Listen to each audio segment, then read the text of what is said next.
You can see for yourself in just a few minutes as Connie Chung takes her place alongside Dan Rather. And we have no doubt that she'll be just fine with that, as she does with everything. Yes. Stay tuned now for the CBS Evening News with Dan Rather and Connie Chung. Good night. See you later.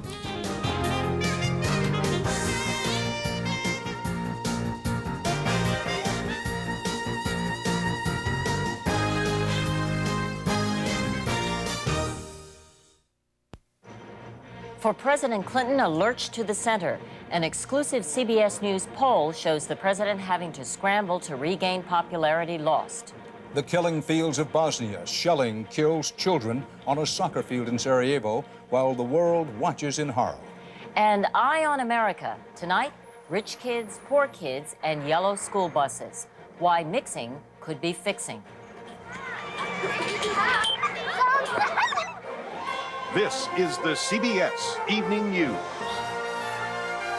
with Dan Rather and Connie Chung. Good evening and welcome, Connie. Thank you, Dan. Well, after the long holiday weekend, America went back to work today, and so did Bill Clinton. Back to work on saving his presidency. A new poll shows his popularity plunging, so the president reportedly has decided to give up on a controversial nomination, and he's preparing to name a moderate to the Supreme Court, one with Republican support. And he traveled today to a stronghold of blue-collar and Catholic voters. A new CBS News poll out tonight finds President Clinton's support slipping away, his approval rating plunging to 37%, a record low for a new president. And on fixing the economy, the issue that got him elected, only 1 out of 3 Americans thinks Mr. Clinton is doing a good job. Too much taxes, that's another thing. Tax, tax, tax, tax. I haven't seen a whole lot of change yet. So where does the president go from here? First to Milwaukee to sell his economic program, describing it as balanced and fair. This is not just a tax program. This is a budget-cutting program. This is an investment program in your future. This is incentives for the private sector to create new jobs in ways that have never been provided before. As Mr. Clinton works to reverse Reaganomics, he's hired a top Reagan image maker to be one of his closest advisors. When a president asks for help, there is only one good answer. How soon should I start? He'll start day after tomorrow.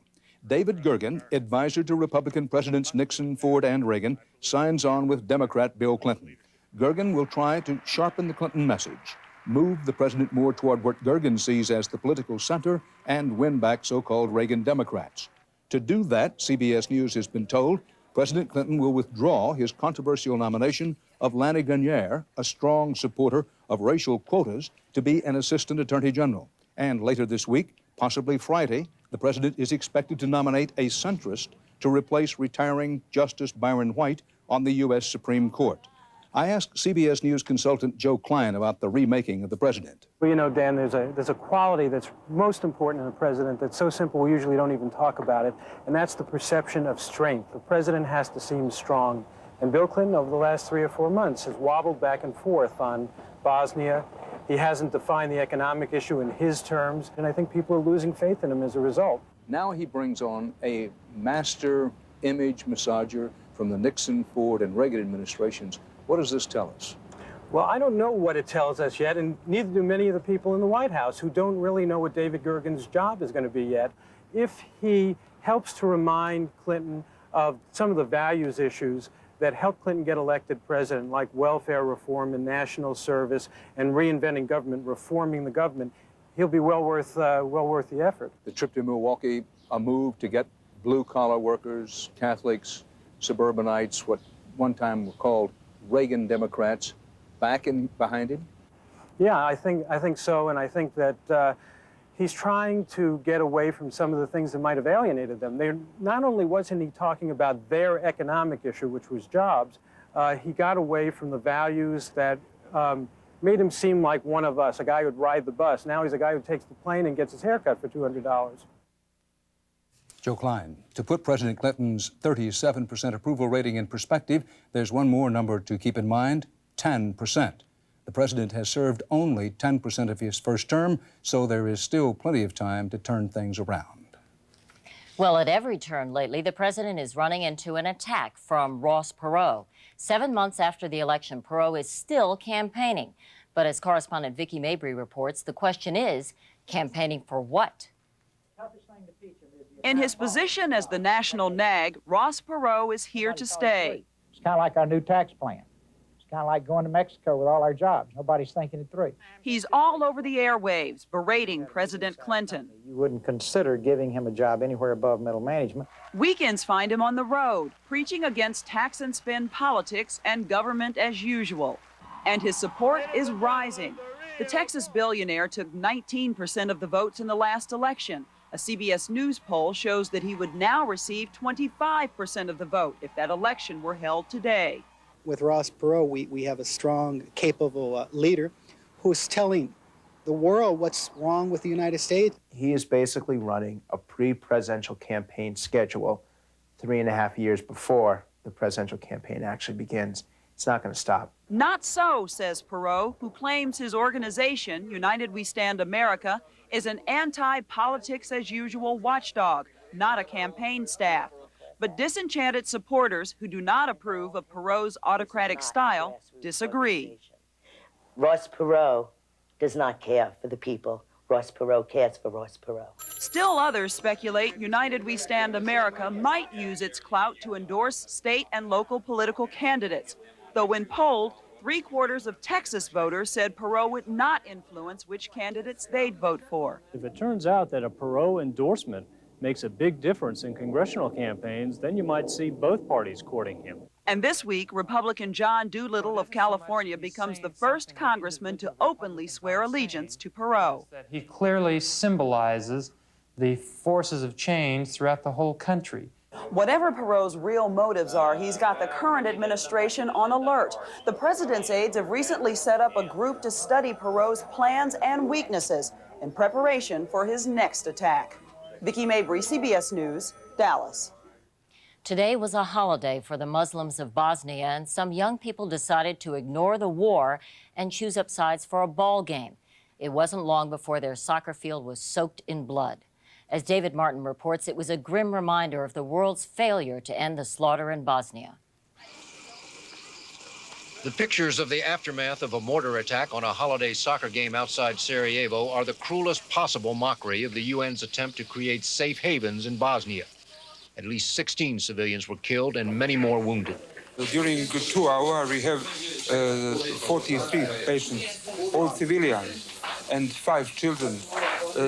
About 30 patients is with very serious injury. The mortar attack was the work of Serbs, but it followed a long weekend of heavy fighting in and around Sarajevo, which began when Muslim forces launched an offensive. One analyst says the fighting is the predictable result of the collapse of the Clinton administration's short-lived attempt to intervene in Bosnia. I think that all sides now feel that they have been abandoned by the international community and above all by the United States. And that means that each is having to use military means to accomplish what they intend to accomplish. Everybody and everything is fair game. Today, a UN relief convoy was hit by artillery fire, killing 2 Danish drivers and a local interpreter. Over the weekend, 3 Italians were killed in another ambush of a UN convoy. In the face of all this violence and in the absence of U.S. leadership, the United Nations has so far been unable to decide what to do next. A resolution now before the Security Council would use a beefed-up UN peacekeeping force to create safe havens around besieged Muslim towns. But it is not clear whether it has the votes to pass or the teeth to do anything. Safe havens won't solve anything. They're just there in order to yet again to say we don't want to put any serious military effort into solving this problem. In Bosnia, the U.S. and its allies care more about coming up with a policy everyone can agree upon than one that might actually work. David Martin, CBS News, the State Department. Straight ahead on tonight's CBS Evening News, rallies and arrests in Germany today in the wake of a neo-Nazi attack that killed 5 Turks. And more scientific evidence that you are never too old to quit.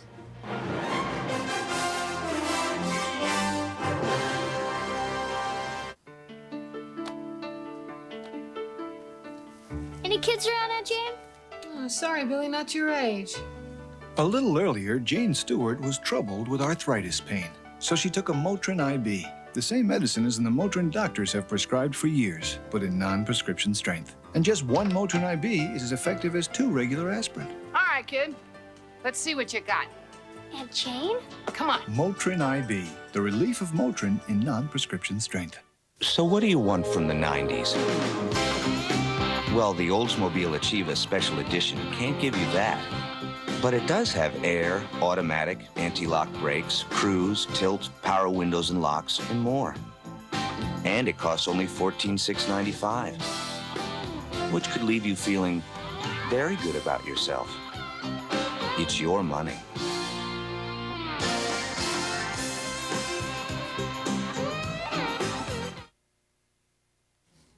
The German government is scrambling for answers tonight, trying to prevent neo-Nazi hatred from careening the country into chaos. Angry protest followed a weekend firebombing that killed 5 Turkish immigrants. Correspondent Alan Pizzi is following events in the once quiet city of Solingen. Turkish immigrants and German sympathizers chanting "Nazis out" demanded to know what was being done to stop the racist attacks. But the police said the first lead they had was false, and the politicians don't have any answers either. I don't know why did it happen. I think we have to change our minds, not only in Germany, but first in Germany. The thousands of demonstrators who marched through the streets today to protest the murders and demand an end to racist violence put some of the blame on the authorities.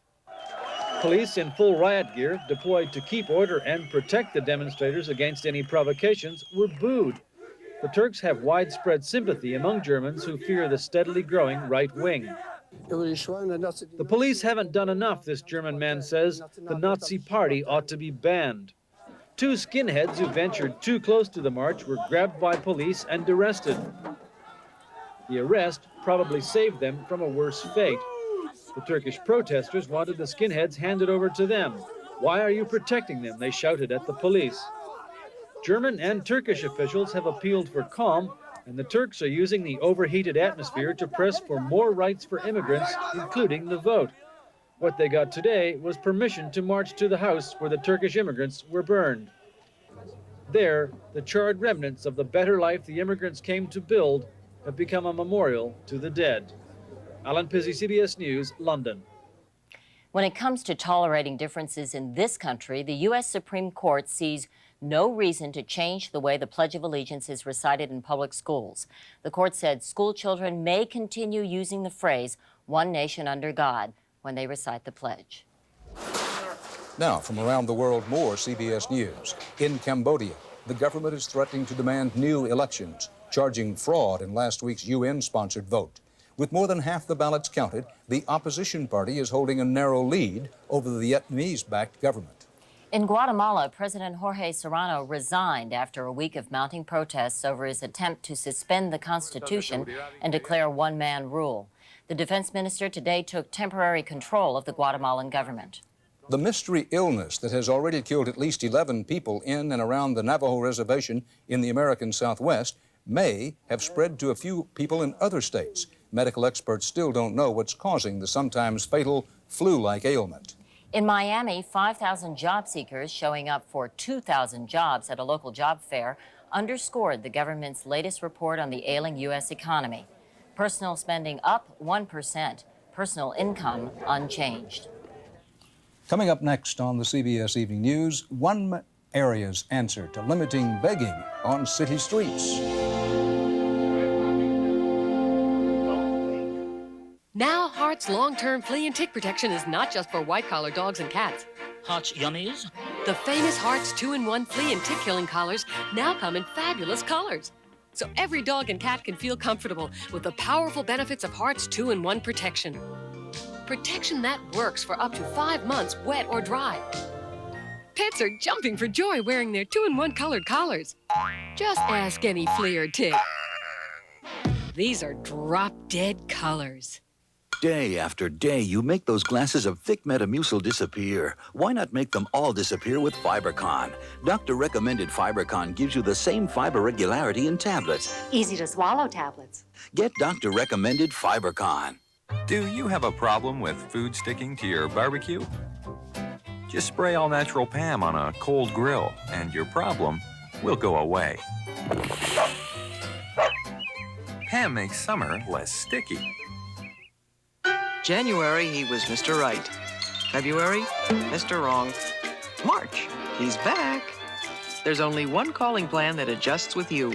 Off again, on again, never again. It's the Most from Sprint. The Most saves you up to 36% each month on whomever you call the most, automatically. Could be the easiest part of your relationship.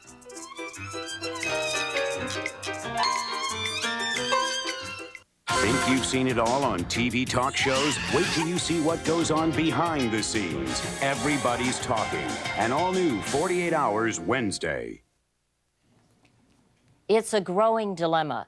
You want to help the poor, but panhandlers seem to be multiplying and growing more aggressive. It's happening in city after city.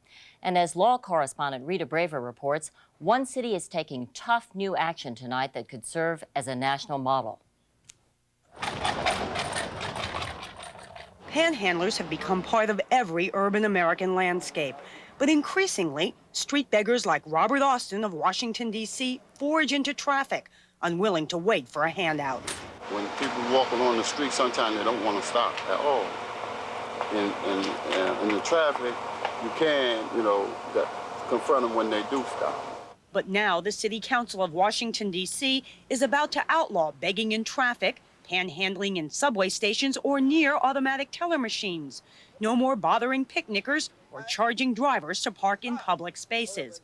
Merchants say it's about time. We have a few customers that they don't come anymore to this place just because they have been harassed too much, especially at night. Residents are hoping for relief. They just stand in front of you, block your way. You have to go around them. You get followed, and being young and female, they tend to, follow you even more. But others say the city is trying to drive out poor and homeless people who can only survive by hustling. You think it's fair what they do? I don't think so. Ronald Reagan said create your own jobs. And if they weren't willing to pay us, they wouldn't do it. Other cities from New York to San Francisco have tried similar crackdowns with little success because the laws were just too hard to enforce.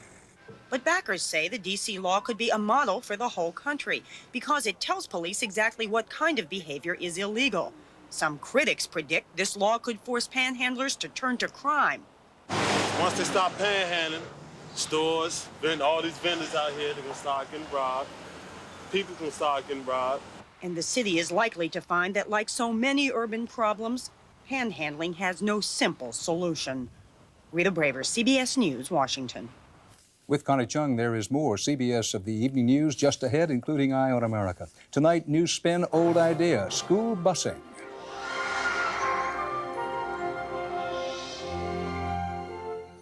There's a super sale at America's biggest superstore. It's the Memorial Day sale at Sears Brand Central. All refrigerators, all ranges, all microwaves, all washers and dryers, all dishwashers. They're all at least 10% off. All TVs, all camcorders, all 4-head VCRs, all computers. They're priced to move. And Sears will meet anybody's advertised price for the same item. It's a super sale, but it's short. It's all over Wednesday. Get to Sears Brand Central's Memorial Day sale now. Raymond, why don't you try the cherry pie? I don't know. You sure loved cherry yesterday. When? When you were constipated. What? I gave him this cherry Phillips. It's a whole new experience. Try Phillips in smooth cherry and mint with no chalky aftertaste. Wait till you taste it. Maybe they should put it on the menu. Because all pain is not the same. Now there's aspirin-free Bayer Select. Different products for different kinds of pain.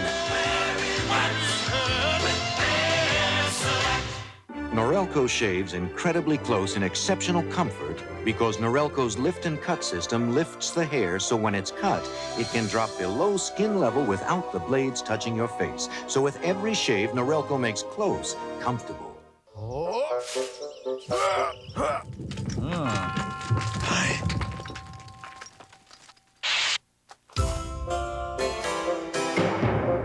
One shot. All it takes for weeds. Roundup.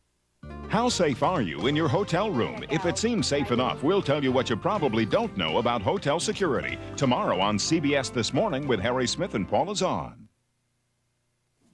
A new study out tonight on the dangers of using steroid drugs to bulk up. The government says the estimated 1 million Americans who take steroids illegally to build muscle are risking serious behavior and mood changes, including bouts of violence. And researchers found these problems even affect people using relatively small doses.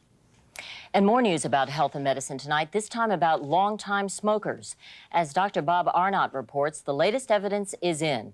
No matter how many years you've been lighting up, now is the time to put them out, even for older smokers. I felt terrible all the time. I was sick continually last year. I was on one antibiotic after another, and I thought, I've got to do something. 58-year-old Barbara Schenfeld has smoked for 40 years. Last October, a test showed she had the lungs of a 75-year-old. Like many older smokers, Barbara took her first puff when smoking was considered elegant, even healthy. Nose, throat, and accessory organs not adversely affected by smoking Chesterfields. But tomorrow's Journal of the American Medical Association reports that smokers' lungs get old fast. Smokers who wait until middle age to quit have lungs almost 8 years older than those who never smoked. Those who wait until their 60s have lungs up to 15 years older. Lung age is easy to measure using a widely available lung function test. It takes literally a second. The slower you can exhale, the older your lungs. And the older your lungs, the more likely you are to suffer cancer, heart disease, early disability, and death. Put the tube in your mouth, blow it out hard, push, push, push, push, push. Doctors recommend widespread use of the test to encourage smokers to quit before they get sick. Sometimes the stimulus to quit is ill health, and that's unfortunate, I think, if people wait until they're so seriously ill that they have to quit for health reasons. They do better to quit before those ill health effects catch up with them. We have found that it is a potent motivating force in smoking cessation when people find out that they're getting older, that is, their lungs are getting older faster than they are. That's a real attention getter. It got Barbara's attention. She quit 6 months ago. My life has improved 100%, really. Her lungs are 5 years younger now, and a risk of cancer and heart disease will decline over the next several years, proving again that you're never too old to quit. Dr. Bob Arnott, CBS News, New York. Her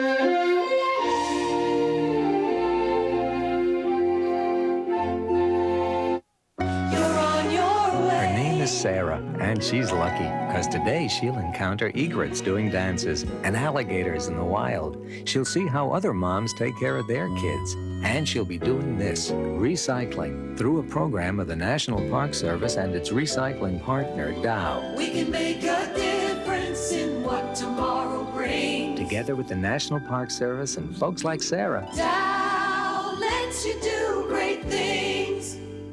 I saw my doctor because the pain was so bad. I was afraid I needed surgery for my hemorrhoids. I was itching.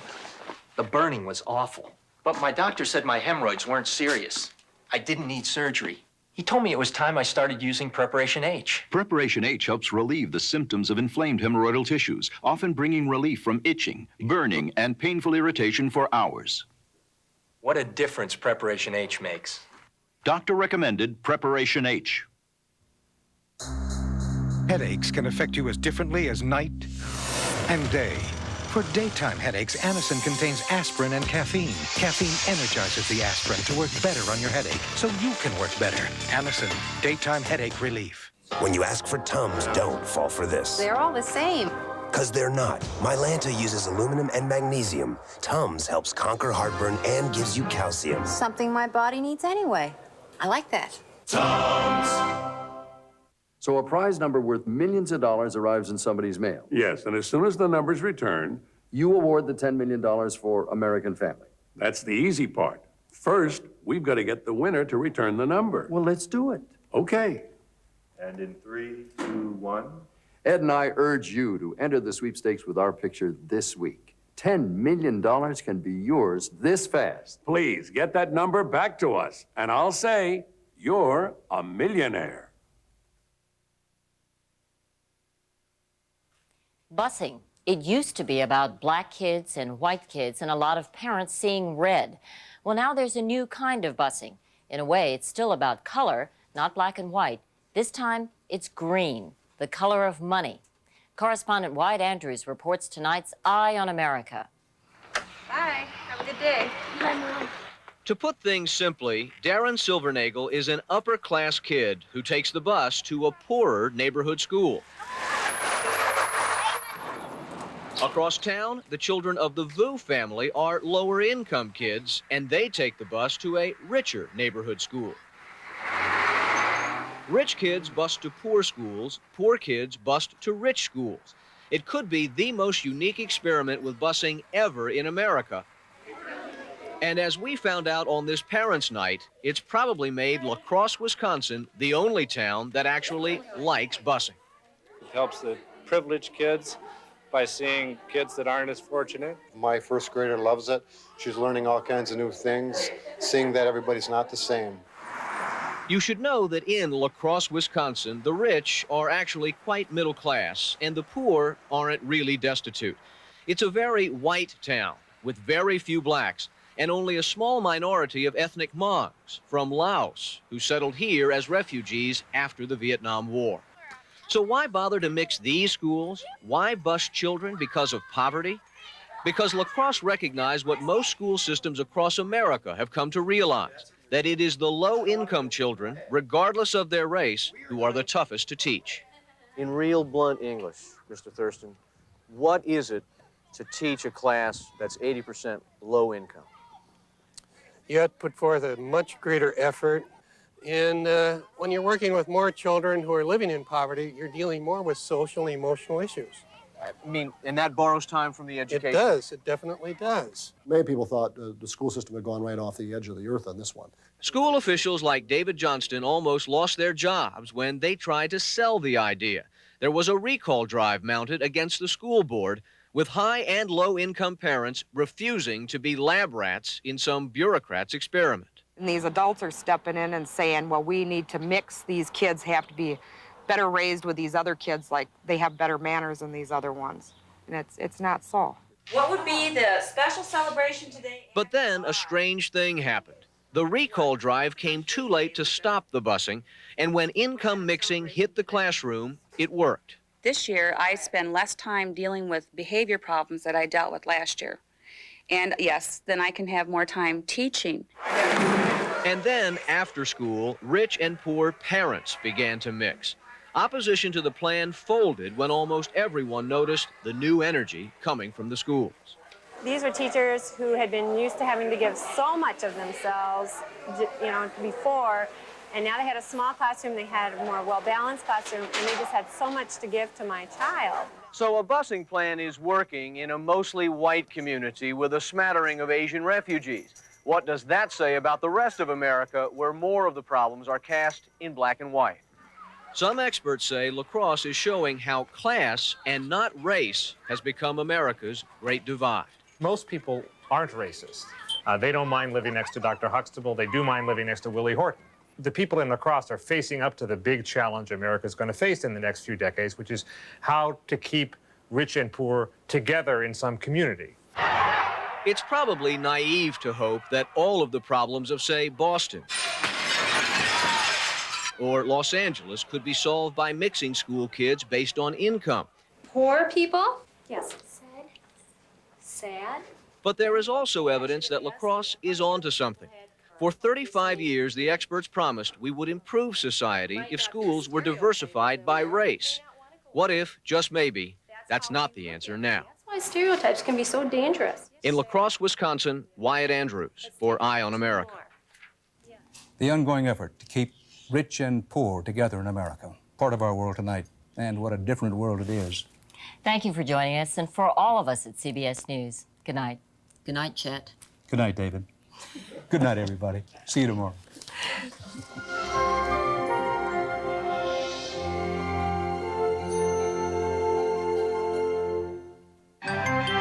Experience CBS News.